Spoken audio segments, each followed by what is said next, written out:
আজ আমাদের কাজ করতে কেন এবার রাত হয়ে গেল? আসসালামু আলাইকুম এভরিওয়ান। তো আমরা সকাল সকাল কাজে বেরিয়ে এলাম। তো কাজে বেরিয়ে পড়লাম, পানি হয়েছে কি আরে দেখো পানি, এই দেখো এই রাস্তাটা পুরো পার হতে হবে, পানি দেখো শুধু পানি। এদিকে রাফি রাফি আছে আর আমি আছি।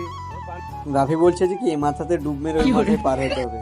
এখানে মোটামুটি 300 মিটার পর্যন্ত পানি, আপনারা দেখতে পাচ্ছেন সামনে 300 মিটার, মোটামুটি 1 হাঁটু পর্যন্ত পানি। যাই হোক, হাঁটু অবধি পানি হোক বা গলা অবধি, কাজ আমাদেরকে করতেই হবে। যেহেতু চেন্নাই আমরা কাজে এসেছি, কাজ আমাদেরকে করতেই হবে যতই কষ্ট হোক। এমনি তো হাঁটু অবধি পানি, আবার ওই দিক থেকে গাড়ি আসছে দেখো। কোথায় আছে না, যেখানে বাঘের ভয় সেখানে সন্ধ্যা হয়। গাড়ি আসা দেখে আমি আর রাফি পিছু নিয়ে নিলাম, না তো সকাল সকাল গা ধুই। যাই হোক, ছোটখাটো সমুদ্রটা পার হই, তারপর তোমাদেরকে দেখা। অবশেষে আমরা এখন পার হলাম। এই দেখো পানি ফুটছে, দেখো গা হাতের অবস্থা দেখো। ওইদিকে রাফি তো মাথা মুছছে। রাফিকে আমি জিজ্ঞাসা করছি এরকম ভাবে বৃষ্টি হলে কতদিন থাকবো তুমি এখানে? তো রাফি বলছে আমি একদিনও থাকবো না। তো ফাইনালি আমরা চলে এলাম কাজের সাইডে। বালিটা ফেলা হলো, সিমেন্টটা ফেলা হলো।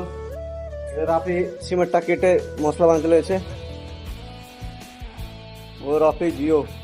এই ওয়ালটা আমাদের প্লাস্টার করা হয়ে গেছে। তারপর আমরা মিস্ত্রিকে ফটাফট কাজে লাগিয়ে দিলাম। তারা ওইদিকে ছুপছে, রুশো মারছে।